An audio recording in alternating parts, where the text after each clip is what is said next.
আশা করছি তোমরা প্রত্যেকে ভালো আছো। আজকে তোমাদের দশম শ্রেণীর চতুর্থ অধ্যায়ের আরেকটি গুরুত্বপূর্ণ প্রশ্ন নিয়ে আলোচনা করব। প্রশ্নটি হলো, মহাবিদ্রোহের প্রকৃতি বা চরিত্র বিশ্লেষণ করো। এর আগের ক্লাসে তোমাদের আমি আলোচনা করেছি যে মহাবিদ্রোহের বিভিন্ন কারণ, অর্থাৎ সেখানে সামাজিক কারণ, অর্থনৈতিক কারণ এবং রাজনৈতিক যে কারণ ছিল সেগুলো নিয়ে, ধর্মীয় কারণ, এগুলো আলোচনা করেছি। আজকে তোমাদের যে মহাবিদ্রোহ বা সিপাহী বিদ্রোহ বা গণবিদ্রোহ, গণ অভ্যুত্থান, যাই বলা হোক না কেন, যে এই বিদ্রোহের প্রকৃতি বা চরিত্র কী ছিল, এটাই হচ্ছে আজকের আলোচনার আমাদের মূল বিষয়। তো তোমরা প্রত্যেকে জানো যে 1857 সালে ব্রিটিশ শাসনের বিরুদ্ধে সারা ভারতবর্ষ জুড়ে যে গণ অভ্যুত্থান বা আন্দোলন গড়ে উঠেছিল, এই আন্দোলনকে অনেকে সিপাহী বিদ্রোহ বলেছেন, আবার কোনো ঐতিহাসিক একে সামন্ত বিদ্রোহ বলেছেন, আবার কোনো ঐতিহাসিক একে গণবিদ্রোহ বলেছেন, আবার কোনো কোনো ঐতিহাসিক একে জাতীয় বিদ্রোহ বলেছেন, আবার কোনো কোনো ঐতিহাসিক একে স্বাধীনতা সংগ্রামও বলেছেন, আবার কোনো কোনো ঐতিহাসিক একে মহাবিদ্রোহ রূপেও আখ্যা দিয়েছেন। তাহলে প্রত্যেক ঐতিহাসিক তারা নিজ নিজ দৃষ্টিকোণ থেকে মহাবিদ্রোহের চরিত্র বা প্রকৃতিকে বিশ্লেষণ করে তারা কিন্তু এই বিষয়ের বা 1857 সালের যে বিদ্রোহ সংগঠিত হয় ব্রিটিশ শাসনের বিরুদ্ধে, তার নামকরণ করেছেন। এবং প্রত্যেকের নামকরণের পেছনে কিছু না কিছু যুক্তি কিন্তু তারা প্রদান করেছেন। যিনি একে সিপাহী বিদ্রোহ বলেছেন বা যারা একে সিপাহী বিদ্রোহ বলেছেন, কেন সিপাহী বিদ্রোহ তার আখ্যাও তারা দিয়েছেন, ব্যাখ্যা তারা প্রদান করেছেন। যারা কি গণবিদ্রোহ বলছেন, কেন গণবিদ্রোহ তার ব্যাখ্যা তারা প্রদান করেছেন। যারা একে জাতীয় বিদ্রোহ বলছেন, কেন জাতীয় বিদ্রোহ তার ব্যাখ্যা তারা প্রদান করেছেন। তার এইভাবে আমরা দেখতে পাচ্ছি যে ঐতিহাসিকরা এই সিপাহী বিদ্রোহকে নিয়ে তারা বা সিপাহী বিদ্রোহের নামকরণ করাকে নিয়ে নিজ নিজ মতকে উপস্থাপন করেছেন। তোমরা জানো যে ভারতবর্ষে 1757 থেকে 1857 এই যে দীর্ঘ সময় ইংরেজ শাসন, শোষণ এবং অত্যাচারের মাত্রা ক্রমশ সময়ের পরিবর্তনের সাথে সাথে বৃদ্ধি পেতে থাকে। 1757 পর থেকে ভারতবর্ষের বিভিন্ন প্রান্তে আমরা দেখেছি যে ব্রিটিশ বিরোধী আন্দোলন গড়ে উঠতে, কিন্তু এই আন্দোলনগুলো ছিল নির্দিষ্ট একটি অঞ্চলে বা কয়েকটি অঞ্চলে সীমাবদ্ধ। অর্থাৎ যে সময়টা ভারতীয়দের ওপর আঘাত এসেছে তারই প্রতিবাদে এই আন্দোলনগুলো বিক্ষিপ্তভাবে গড়ে উঠেছে। কিন্তু 1857 সালে আমরা দেখলাম যে ঐক্যবদ্ধ বিদ্রোহ ব্রিটিশ শাসনের বিরুদ্ধে এত বড় গণ অভ্যুত্থান এর আগে কখনো গড়ে ওঠেনি। অর্থাৎ এই 1857 সালের মহাবিদ্রোহ, সিপাহী বিদ্রোহ বলো, জাতীয় বিদ্রোহ বলো, যাই বলো, বা গণ অভ্যুত্থান, এই যে ভারতবর্ষের বিভিন্ন প্রান্তের মানুষ তারা ঐক্যবদ্ধ হয়ে ব্রিটিশ শাসনের অবসান চেয়ে তারা এই আন্দোলনে সামিল হয়। এমনকি এই 1857 সালের যে সিপাহী বিদ্রোহ ঘটেছিল, এই বিদ্রোহ ইংরেজদের যে শাসন, সেই শাসনের ভিতকে কিন্তু কাঁপিয়ে দিয়েছিল। তবে শুরুতেই আমি একটা কথা বলেছি যে এই বিদ্রোহের প্রকৃতি বা চরিত্র নিয়ে পণ্ডিতদের মধ্যে মতবিরোধ কিন্তু রয়েছে। যাক, এবার আসা যাক যে পণ্ডিতরা বা ঐতিহাসিকরা তারা নিজ নিজ যে মত উপস্থাপন করেছেন এই সিপাহী বিদ্রোহ সম্পর্কে, তাদের দৃষ্টিভঙ্গি বা তাদের মতামত নিয়ে আমরা একটু বিশ্লেষণ করি। সিপাহী বিদ্রোহ, যে এই বিদ্রোহটাকে কেন সিপাহী বিদ্রোহ বলা হচ্ছে, বা এই সিপাহী বিদ্রোহ কেনই বা নামকরণ করা হচ্ছে, বিশেষ করে আমি কয়েকজন বিশিষ্ট পণ্ডিত বা ঐতিহাসিকদের নাম বলবো যারা এই বিদ্রোহ 1857 সালের বিদ্রোহকে সিপাহী বিদ্রোহ হিসেবেই দেখতে চেয়েছেন বা সিপাহী বিদ্রোহ হিসেবেই তারা এটাকে ভাবতে চেয়েছেন।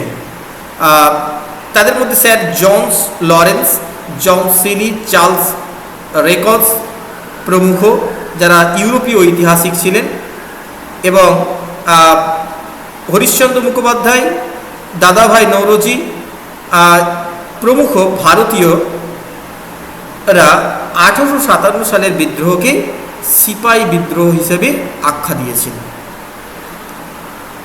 তাদের মতে এই বিদ্রোহে 1857 সালে সংগঠিত যে বিদ্রোহ, সেই বিদ্রোহে বিভিন্ন শ্রেণীর মানুষ কিন্তু অংশগ্রহণ করেছিল এবং তাদের মূল লক্ষ্য ছিল নিজ নিজ স্বার্থ সিদ্ধি করা। তবে 1857 সালের যে বিদ্রোহ সংগঠিত হয়েছিল সেখানে কিন্তু সারা ভারতবর্ষের মানুষ যে এই বিদ্রোহকে সমর্থন করেছে তা কিন্তু নয়। কারণ এই সময় বিশেষ করে মধ্যবিত্ত যারা বুদ্ধিজীবী, শিক্ষিত, দেশের শিক্ষিত মধ্যবিত্ত যারা শ্রেণী, তাদের একটা বড় অংশ তারা কিন্তু এই আন্দোলনকে কিন্তু সমর্থন করেনি। এমনকি শিখ, গোর্খা এই বিদ্রোহের সময় ইংরেজদেরকে তারা কিন্তু সহযোগিতা করেছিল। তাহলে আমরা দেখতে পাচ্ছি যে একদিকে ভারতবর্ষের বেশ কিছু শ্রেণী যারা এই বিদ্রোহকে সমর্থন করছে না, আবার বেশ কিছু শ্রেণী যারা এই বিদ্রোহে ব্রিটিশদেরকে সহযোগিতা করছে। তাহলে সারা ভারতবর্ষ জুড়ে কিন্তু বা ভারতবর্ষের বিভিন্ন প্রান্তের যে মানুষ এই বিদ্রোহে অংশগ্রহণ করেছিল তা কিন্তু নয়। ফলে এই বিদ্রোহটা সিপাহীদের মধ্যে, মানে ভারতবর্ষের যে ভারতীয়রা ইংরেজ শাসনের মানে সিপাহী হিসেবে যোগদান করেছিল কাজে, তো সেক্ষেত্রে এই অংশগ্রহণ করা তাদের মধ্যে বিভিন্ন ধরনের যে ক্ষোভ, অসন্তোষ দীর্ঘদিন ধরে যেটা তারা অনুভব করছিল, যার ফলস্বরূপ একটা সময় তারা কিন্তু বাধ্য হয়েছিল ইংরেজ সরকারের বিরুদ্ধে বিদ্রোহে সামিল হতে। তো এই কারণে এই বিদ্রোহটা শুরুটা মানে যেহেতু সিপাহীদের দিক থেকে প্রথম হয়েছিল, তারপরে আস্তে আস্তে ভারতের বিভিন্ন প্রান্তের মানুষ অংশগ্রহণ করেছে। তাই এই ঐতিহাসিকদের বা পণ্ডিতদের অধিকাংশের ধারণা যে এই বিদ্রোহকে তারা সিপাহী বিদ্রোহ হিসেবেই দেখতে চেয়েছেন বা তাদের মত তারা প্রদান করেছেন। এরপরে আমরা 2 নম্বর পয়েন্ট নিয়ে যদি আলোচনা করি, সামন্ত বিদ্রোহ। তো বিশেষ করে আমরা বেশ কিছু ঐতিহাসিক বা পণ্ডিতদের আমরা জানি বা যাদের নাম আমরা পেয়ে থাকি, তারা এই বিদ্রোহকে সামন্ত বিদ্রোহ হিসেবে আখ্যা দিয়েছেন। তাদের মধ্যে রয়েছেন রজনীপাল দত্ত, রমেশচন্দ্র মজুমদার এবং সুরেন্দ্রনাথ সেন, মানবেন্দ্রনাথ রায় প্রমুখ। 1857 সালের সিপাহী বিদ্রোহকে রক্ষণশীল এবং সামন্ততান্ত্রিক শক্তিগুলির অভ্যুত্থান হিসাবে তারা কিন্তু এটাকে অভিহিত করেছেন। তাদের মতে নানা সাহেব, লক্ষ্মীবাই, কোনওয়াল সিং প্রমুখ সামন্ত শ্রেণীর মানুষ এই বিদ্রোহে কিন্তু নেতৃত্ব প্রদান করেছিলেন এবং এটি ছিল ভারতের সনাতনপন্থীদের শেষ বিদ্রোহ। এটা বিশেষ করে রজনীপাল দত্ত, রমেশচন্দ্র মজুমদার, সুরেন্দ্রনাথ সেন, মানবেন্দ্রনাথ রায়, এই বিশিষ্ট ব্যক্তি যারা, তাদের এই চিন্তাভাবনা, অর্থাৎ এটা এই সামন্ততান্ত্রিক যে শক্তি তার অভ্যুত্থান হিসেবে তারা কিন্তু এই বিদ্রোহকে দেখেছেন। এ প্রসঙ্গে মন্তব্য করতে গিয়ে রমেশচন্দ্র মজুমদার যেটা উল্লেখ করেছেন সেটা হচ্ছে যে এই বিদ্রোহ ছিল ক্ষয়িষ্ণু অভিজাত শ্রেণী ও মৃতপ্রায় সামন্ত শ্রেণীর মৃত্যুকালীন আত্মনাদ। তাহলে আমরা দেখতে পাচ্ছি যে এই বিদ্রোহকেও কিন্তু সামন্ত শ্রেণীর বিদ্রোহ বা সামন্ত শ্রেণীর যে অভ্যুত্থান সেটাকে কিন্তু তুলে ধরা হয়েছে। এর পরের পয়েন্ট আমরা দেখব গণবিদ্রোহ। তাহলে সিপাহী বিদ্রোহকে 1857 সালে সংগঠিত সিপাহী বিদ্রোহকে কেন গণবিদ্রোহ হিসেবে আখ্যা দেওয়া হলো এবং কারা এই গণবিদ্রোহ হিসেবে আখ্যা দিলেন, তাদের মধ্যে মর্টন, জন কে প্রমুখ বিশিষ্ট বিশিষ্ট চিন্তাবিদ বা পণ্ডিত, যারা 1857 খ্রিস্টাব্দের এই বিদ্রোহকে একটা গণবিদ্রোহ হিসেবে প্রকাশ করেছেন। এবং 1857 খ্রিস্টাব্দে যে বিদ্রোহ সংগঠিত হয়, প্রথম দিকে এই বিদ্রোহ সিপাহীদের মধ্য থেকে শুরু হলেও আস্তে আস্তে কিন্তু এই বিদ্রোহ সাধারণ মানুষের মধ্যে এটা কিন্তু আস্তে আস্তে সম্প্রসারণ ঘটতে থাকে এবং এটা সম্প্রসারণ ঘটতে ঘটতে দেশ থেকে দেশের বিভিন্ন প্রান্তে, শহরের বিভিন্ন প্রান্তে আস্তে আস্তে আস্তে আস্তে কিন্তু ক্রমশ ছড়িয়ে যেতে থাকে। তো আমরা যেটা দেখি যে পশ্চিম বিহারের পূর্ব পাঞ্জাব পর্যন্ত এই যে বিদ্রোহ, এই বিদ্রোহ কিন্তু একটা বিরাট অংশ জুড়ে বিস্তার লাভ করেছিল। এবং শুধু তাই নয়, দেশের বিভিন্ন প্রান্তের কৃষক, শ্রমিক, কারিগর প্রত্যেকেই কিন্তু এই বিদ্রোহে কম বেশি সকলেই অংশগ্রহণ করেছিল। এই কারণে এই বিশিষ্ট যে পণ্ডিতদের নাম আমি বললাম, তারা কিন্তু এই অভিমত ব্যক্ত করেছেন যে এই বিদ্রোহটা সিপাহীদের পক্ষ থেকে শুরু হলেও এই বিদ্রোহ কিন্তু আস্তে আস্তে সিপাহীদের মধ্যে কিন্তু থেমে থাকেনি। এই বিদ্রোহ ক্রমশ আস্তে আস্তে সম্প্রসারিত হতে হতে দেশের সাধারণ মানুষ, কৃষক, শ্রমিক সকলে কিন্তু এই বিদ্রোহে অংশগ্রহণ করায় এই বিদ্রোহ কিন্তু একটা গণবিদ্রোহের রূপ ধারণ করেছিল। এর পরের পয়েন্ট যদি আমরা আলোচনা করি, সেটা হবে জাতীয় বিদ্রোহ। এই 1857 সালের যে বিদ্রোহ, এই বিদ্রোহকে জাতীয় বিদ্রোহ হিসাবে যারা দেখেছেন তাদের মধ্যে হচ্ছে ঐতিহাসিক আউড্রাফ, রবার্টসন, টোরি দলের নেতা ডিসলেরি, এবং এরা প্রত্যেকেই কিন্তু এই বিদ্রোহকে জাতীয় বিদ্রোহ হিসাবে কিন্তু তারা দেখেছেন বা জাতীয় বিদ্রোহ হিসেবে তারা এটাকে উপস্থাপন করতে চেয়েছেন।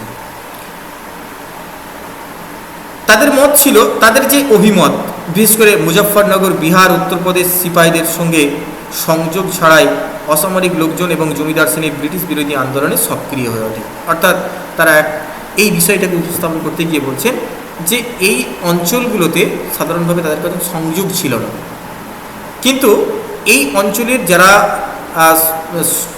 শ্রমিক, যারা লোকজন, সাধারণ মানুষ, তারা কিন্তু সামন্ত শ্রেণীর এবং ব্রিটিশ বিরোধী আন্দোলন কিন্তু তারা কিন্তু সক্রিয়ভাবে আন্দোলনে অংশগ্রহণ করতে তৎপর হয়ে ওঠে।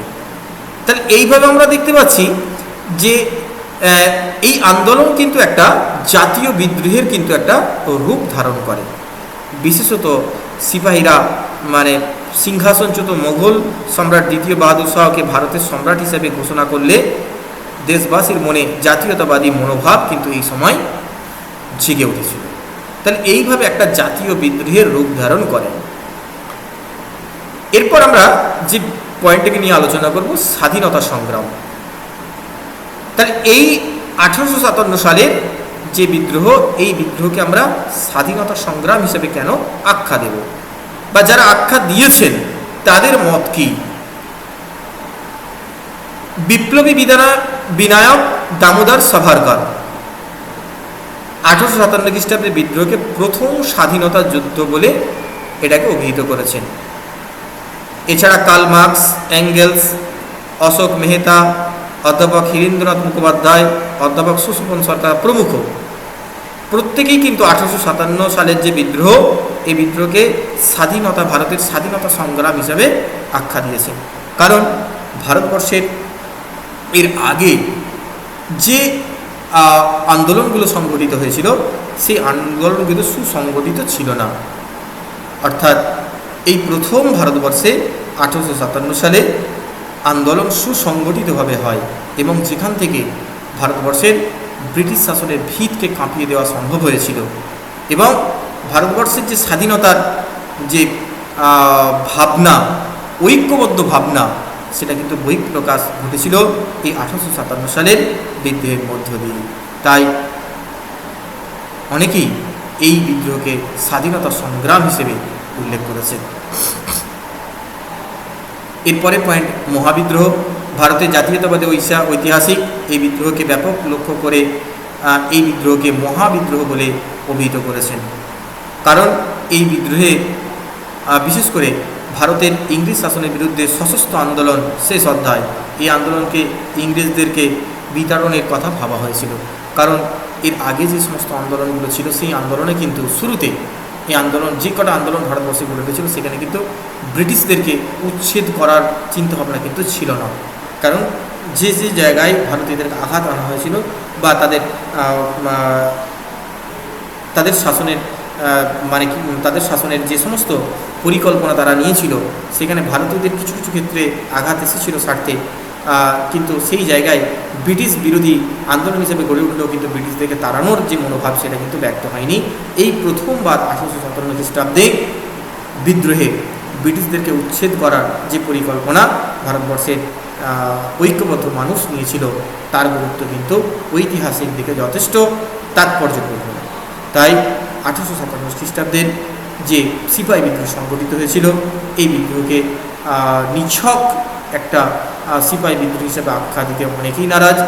কারণ এই বিদ্রোহের বিস্তৃতি, তার যে প্রসার, চরিত্র এবং প্রকৃতি ছিল একেবারে বৃহত্তর অর্থে ভারতের স্বাধীনতা আন্দোলনের একটা পথ, এবং যেখানে ভারতবর্ষের বিভিন্ন প্রান্তের মানুষ, সাধারণ কৃষক থেকে শুরু করে শ্রমিক, শিক্ষিত থেকে শুরু করে সকলেই কিন্তু অংশগ্রহণ করেছিল এই বিদ্রোহে। ফলে এই বিদ্রোহ একটা বৃহত্তর ব্রিটিশ বিরোধী আন্দোলন হিসেবে প্রকাশ পেয়েছিল।